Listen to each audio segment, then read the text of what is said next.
Hi, this is Gregor from Overeaters Anonymous in San Diego, California. I'm going to run you through the choices for our new sites that we currently have. The move-out date is November 19th. We don't have a choice on that, so we have to decide exactly what we're going to do. At the end, I'll go over a little bit over voting that's actually going to describe the official three choices that we're going to have coming up. First off, the first property is on Silverton Avenue. It's in the Miramar area of San Diego. It is located almost exactly between the 15 and the 805 off of Downey Street. Downey crosses Miramar Road. Silverton runs parallel to Miramar Road.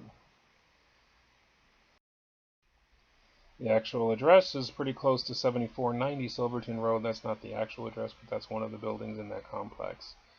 We prefer if you didn't everybody drive by. If everybody wants to send, if each meeting wants to send a rep by to drive by, that would be fine. This location is about 0.7 miles from the Route 31 bus route, which runs along Miramar Road.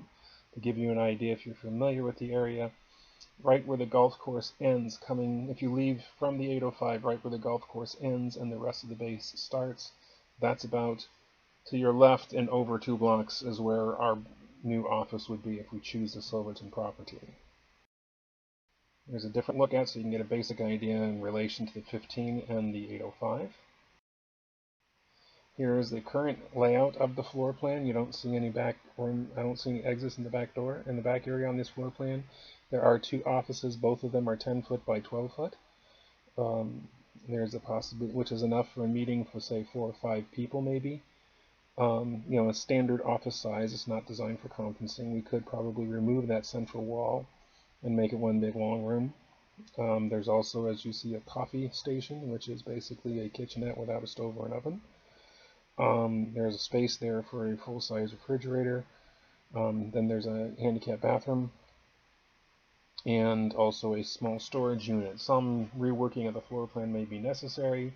This is just the way it is currently laid out. Here's a picture of the front. Lovely picture of Bill there, and just to the left of center is looking at the front door for the property. You notice there is handicap parking accessible. There's about 25, 27 spaces in this area. There is no assigned parking, so we could use any of them we want.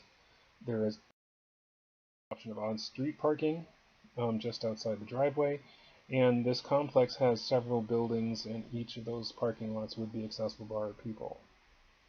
So the parking is okay.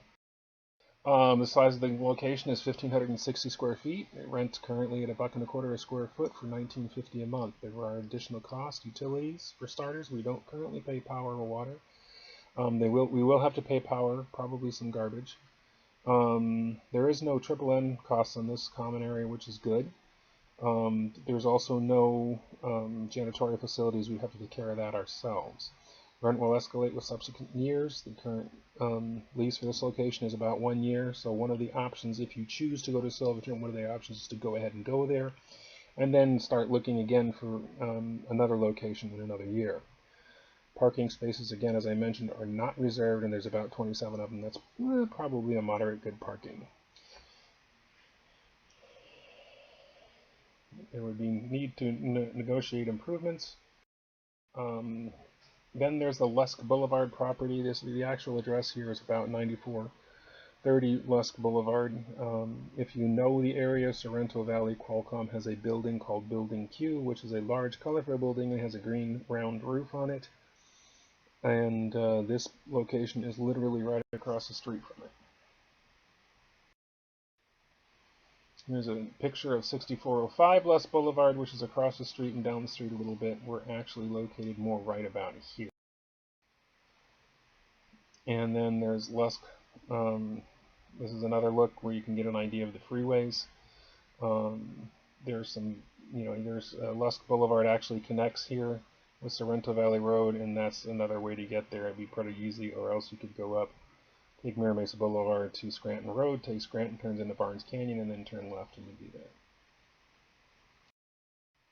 Here is a floor plan. It's a little bit smaller than the other one, but this up here is a back door with a roll-up garage door type thing. You remember the picture in the back? We saw that not really a parking space back here, and this is the side door.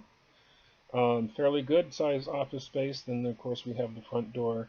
There is a much smaller kitchenette plus a handicap accessible restroom and a storage closet. Here's a picture of the front of the building, your name here, and the space available location. So we could have Overeaters Anonymous San Diego there, or San Diego County Intergroup. I'm not sure which would be appropriate. Anyway, this is the back picture I was talking about, the roll-up door, and then there's a side door. And we could put a lock box on the back door if we wanted. Parking out front is practically unlimited. There's a lot of spaces here. There is no off-front parking. The size is about 129 or 119 square feet smaller, which is exactly the size of one of those two offices from the Silverton facility, if you want to get an idea. Those were 10 by 12, so 120 feet, about the same. Rent will be a minimum 3-year lease at $21.69, and that would increase every year. Utilities, of course, are an additional cost. Nobody includes them anymore, apparently. Rent will escalate with it each year, and there is something called triple net, which means there's additional fees for insurance and maintenance for the grounds. There is no janitorial service included with this. We'll need to negotiate tenant improvements, and there's a lot.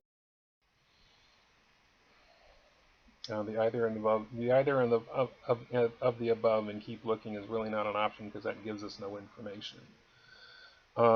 We've chosen to vote on having voting close on August 22nd via email.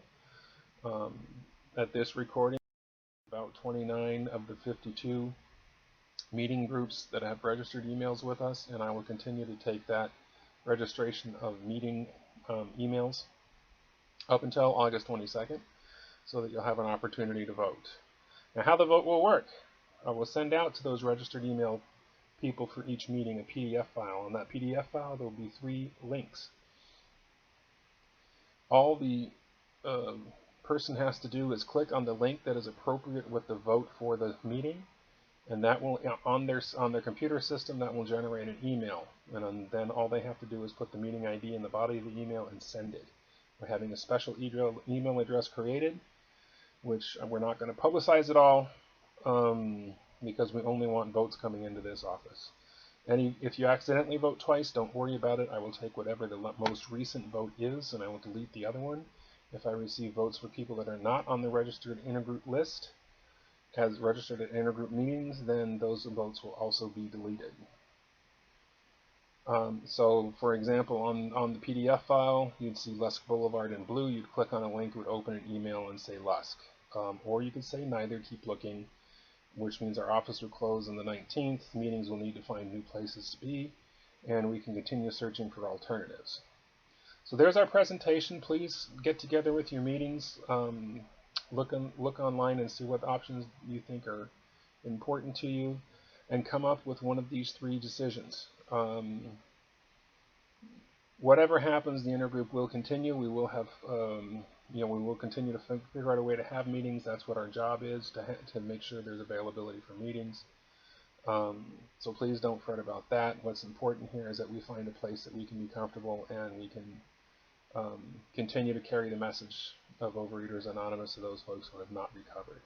Thank you very much. If you have any questions, you can contact the Overeaters Anonymous office in San Diego, or you can send questions to oaoffice at oasandiego.org, and I will answer them via email. That email address again is oaoffice at oasandiego.org. One word. Thank you.